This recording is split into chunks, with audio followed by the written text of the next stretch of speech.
MAGA is descending into complete psychosis. It is unbelievable, you guys, that all of the projection that they are putting onto the left, all of the lying and the gaslighting, because we're not responding the way they want us to. We are horrified and traumatized by the murder in cold blood of Charlie Kirk, while at the same time, I refuse to sit around and make him into being something he wasn't. This man was an unrepentant, unapologetic racist. And why are they doing all of this stuff? Why are they acting so insane? Well, it's because their cult leader, Kanks, knows that they're not smart. Play the clip. Smart people don't like me, and they don't like what we talk about. They're so stupid. He just insulted everybody in that room and they died laughing. And this is true. He polls and votes. He polls very well with the poorly educated. And this is a huge problem when we can't look at the facts of what is happening here. And I'm just going to tell you guys right here, right now, I trust 0% of the information coming out of cash money, cha-ching ching, FBI. I mean, this is a joke. Pop this up, Kylie. So Fox News reported Charlie Kirk's alleged assassin lived with transgender partner who is now cooperating with FBI officials. And then the FBI director retweets this. Mehdi Hassan notes, totally normal thing for the FBI director to tweet out a screenshot to a Fox story quoting FBI sources, wonder who, instead of putting out an official statement of his own on the current status of the investigation into Kirk's killing. So let's review here. They started out immediately before this guy's dad, the shooter's dad, turned him in. Immediately they started, this is left-wing violence, the left-wing are murderers. Then they were like, and probably trans. And then they're like, oh, the bullets are trans. And now they're like, oh, the roommate's trans, but the roommate's fully cooperating, but the shooter isn't cooperating. This is complete insanity. The majority, by the data, by FBI agents that aren't beholden and blindly obedient to the cult leader Trump, 75% or more of most of this domestic terrorism and violence comes from the right. And I'm not going to be lectured by right wingers that have celebrated January 6th as though it's the 4th of July when cops were beat up and killed and they broke into the Capitol. Do not lecture us on political violence. It is insanity. What drives me crazy is when I hear people on the right say, well, people need to tone down the rhetoric. The rhetoric is the problem. The problem is the president of the United States is the chief rhetoric officer. When they say, well, you shouldn't call Donald Trump a fascist. He calls everybody a fascist. Kamala Harris.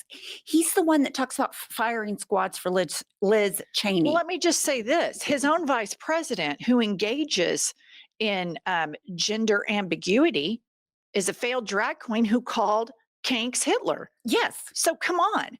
All right, but here's the problem with the right. Laura Loomer has slept on it, and now she's all in with the dictatorship. Put up the tweet.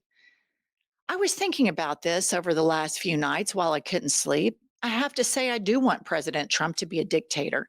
The left thinks he is. And I want the right to be as devoted to locking up and silencing our violent political enemies as they pretend we are.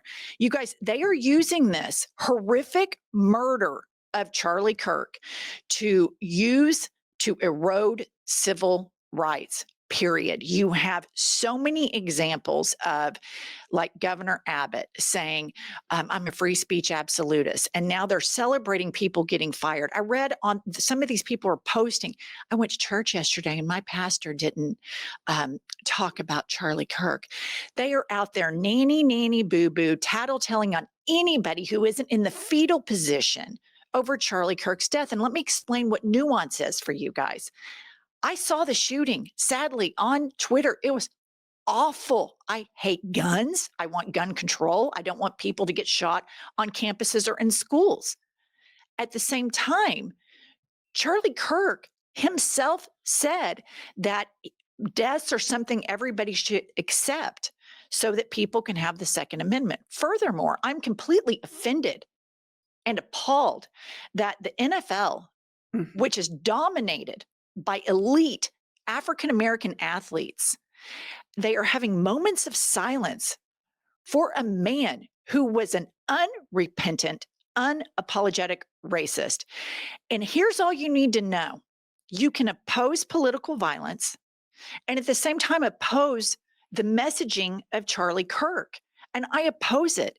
And I just think that the whitewashing of who he was is really interesting because you don't have, usually when somebody of high stature like this involved in politics died, they play clips and clips and clips of their messaging.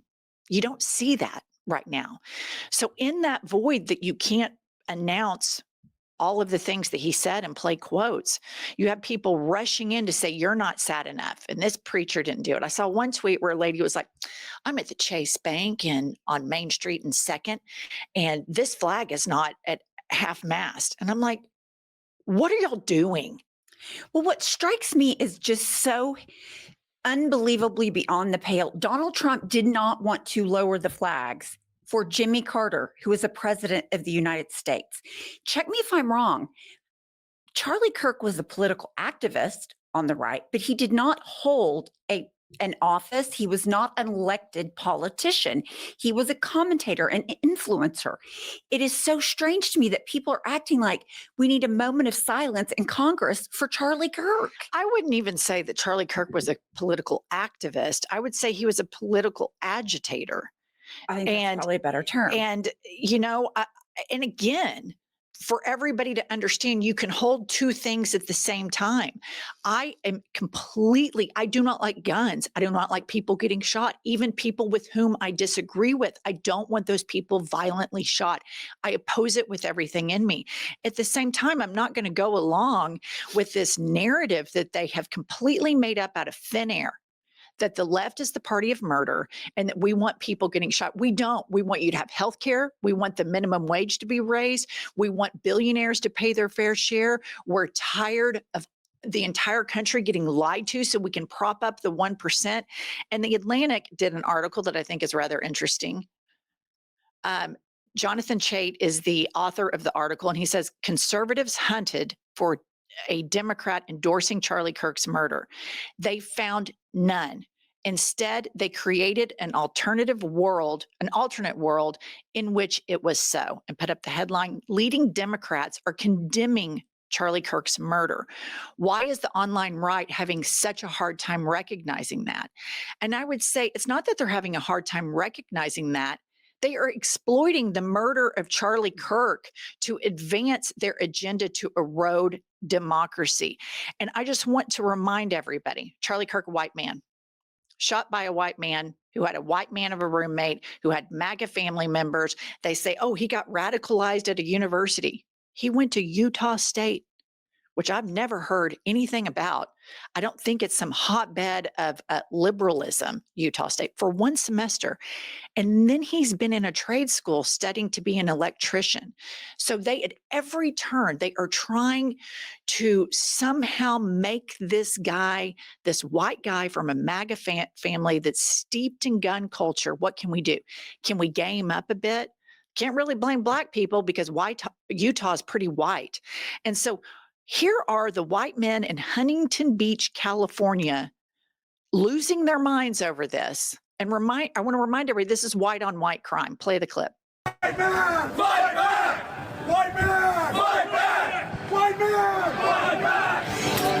Fight back! Keep going! Our home! Take back our lands! Okay. White man, fight back, take back our home, take back our land. This is white on white crime. Right. And this video is exactly what former FBI officials, even Christopher Wray, who was Trump's appointee in Trump 1.0, said is one of the biggest problems in America is right-wing Christian nationalist, white supremacist views. And here they are marching with their hoods on and their Jesus flags and their American flags, somehow claiming to be the victims of this white on white crime. The shooter lived in a 6-bedroom house in milk white, white America. He went to university for 1 semester. I don't know if his roommate was trans or not, but according to officials, if the roommate is trans, he's completely cooperating with the FBI while the shooter is not. And I think all of this messaging and all of this stuff of the bullets, there's a whole world that I'm not qualified to talk about. I had to call my son, who is a gamer, who's 22 years old, to explain to me about all of this meme stuff. This shooter didn't watch Meet the Press. He didn't watch IHIP News. He doesn't watch CNN. He didn't watch Fox News. So you have all these people that don't even know what this world is, and they use memes ironically and unironically and all of these things. But then we have AI that can come in to help us decipher stuff, right? So Elon Musk has set up Grok and put this up. Somebody, Brett Mysalis, I want to say, he pointed this out. If your ideology isn't backed up by the facts, I promise you it's not the facts that are the problem. So Grok says to somebody on Twitter, on stats, ADL data shows 75% of US extremist murders from 2013 to 2022 by right-wing actors through sources like CSIS note rising far-right threats, while Cato emphasizes overall rarity and includes other ideologies. Definitions of political murders vary across studies. Elon Musk, who has been riling up trying to dismantle democracy in the United States, and now he's on to Europe, says, my apologies, we are fixing this cringe idiocy by Grok. So what does he do? Grok's going to get another lobotomy. Right. Because facts do not align. That's why the Atlantic had to do a story that they're making this shit up, that the left wing is the party of murder. We're for fucking gun control. When people get shot in schools, we actually care about it. We want to do something about it. We don't just roll on. When a shooter went into Pulse nightclub and shot gay Americans who were out dancing for the night, they got to put up a rainbow flag to memorialize this horrible murder. What does Kitten Hills, Ron DeSantis do? And all of the racist, homophobic right-wingers, they paint over it. So don't tell me, don't lecture me on what I can and cannot care about. I condemn all gun violence across the fucking board, but I refuse to be a part of this narrative that Charlie Kirk was promoting a better society. Right. When it is just shame on every NFL team that makes all of those African Americans that Charlie Kirk spoke out against their culture, against their personhood, against the Civil Rights Act, demeaned Black women all the time that birthed these athletes. You make them stand there and have a moment of silence for an unapologetic, unrepentant racist. It's beyond the pale. It is so gross how everyone is acting. I want this level of outrage for children that are shot in their schools. I want this level of outrage for the Minnesota lawmakers. I want this level of outrage across the board to then lead us to gun control. But the only thing I've heard in response to this, it's the radical left Democrats, even though it was a white guy deep down the right-wing rabbit hole. They still are not talking about gun control. Well, absolutely not, because all of these politicians are beholden by the NRA, all of these white Christian politicians. And here's the thing. Obviously, all of these people that are in the fetal and out playing nanny, nanny, boo-boo, hall monitor, tattletale believe and agree with Charlie Kirk and all of the horrific stuff he says. But it's hard to take the right wing seriously when the response to Charlie Kirk's death is the exact same response as Cracker Barrel relogo, rebranding. Yeah. So, I mean, this is insanity, but this is a 911. They are going to use this. They're making lists of liberals, and they're going to use this to erode our civil rights. All right, that's all we have for this episode. We'll see you all later today with more news.